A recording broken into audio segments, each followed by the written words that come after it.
So I want to show you guys something today that is really interesting, and I just found out in my orchard the other day. It really actually kind of blew me away. I was surprised to see what I saw. Let's take you out there now in the orchard and show you exactly what I saw. Listen guys, don't ever give up on your figs. I'm going to show you something in just a second over here, but first I want to kind of show you a couple figs right here.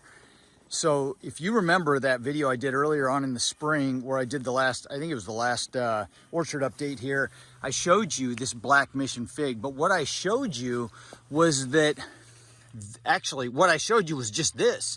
That's all that was standing. Go back to that video. I'll put a link down in the description below. We had nothing but what I thought was a dead stump coming up. This thing did nothing all summer long. And in the last month, all of this has happened. I was blown away when I first started noticing it about a month ago. And if you look down in here, we've got growth coming from down in the roots. So this thing was alive. I was 100% convinced that that fig right there was completely dead. I had planted it in a 7-gallon pot. I thought it was healthy, it was strong. Apparently the roots were. I was about giving up on it. I was about to pull that thing out of the ground, and there it is. It's sprouted back up and is growing. Will it ever do anything in this area? I don't know, but there it just goes to show you, don't give up on your figs. They might still be very viable underground. All right, so that Black Mission really shocked me when I first noticed it, but the one that really blew me away is over here. If you guys remember in that last video, this Martinenca ramata was completely dead, or at least I thought it was. I sat there and looked at this little thing right here in the ground, or was it that thing? Maybe not, it was that thing, or maybe that was a part of it. Anyway, this thing sat here doing nothing all summer long. I came out here just a few days ago and there was a weed like this growing, kind of covering it.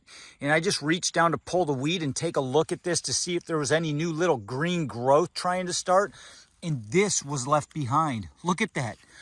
This is absolutely amazing. Now, we are late in the summer. Obviously, this is not going to amount to much anything, but the roots are alive and healthy in the ground, which is just absolutely spectacular. We got down into the teens last winter. I think we might have even touched on 12 degrees. And even though it died back to the ground, even though it got a late start because it's a more tender variety, it is alive and healthy under there and growing. I could, if I was real worried about it, I could dig this up, put it in a pot, bring it into the hoop house or inside the house and preserve it. But I've got another big Martinenca ramata, or much bigger, in the hoop house. It's in a 7-gallon pot, growing strong, healthy roots. So I'm not worried about it, but we'll see what happens. We'll see if it makes it through another winter. I was completely shocked to see this though, but it just goes to show you, don't ever give up on these figs. Don't pull them too early. If you see that something's not coming up, give it a little bit more time. Leave it in there through one summer and just see what happens. This is why I don't want to plant any grafted figs out in this orchard, because when they die back to the ground, you're going to get the rootstock growing up, not the variety that you really want. And so, yes, it can be a good thing in some locations, in some instances, and grafted's all well and good. You can put multiple varieties on one rootstock.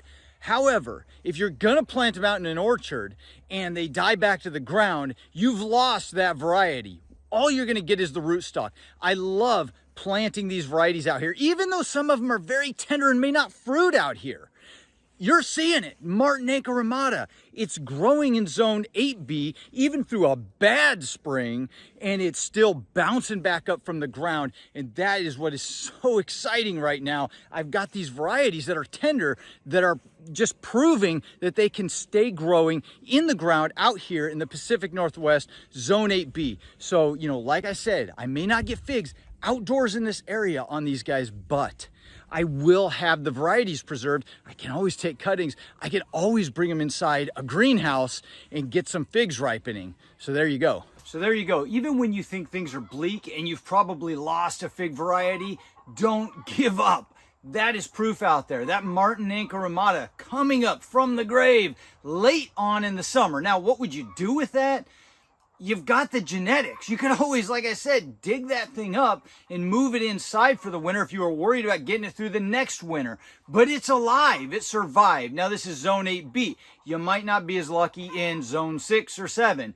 However, it just goes to show you how resilient these plants are when you grow them in the ground and those roots get a chance to get buried into the soil where it's nice and not warm, but it's warmer and protected from those cold, hard winter frosts and all the snow and everything else. They're just down there deep and protected and alive. So at least for those of you who are growing in Zone 8B, Pacific Northwest, this ought to tell you a little something. Hopefully you learned something. I know I sure did out there. If you did, please hit that like button, subscribe if you want to follow along. Have a fantastic week, and I'll see you in the next video. Adios.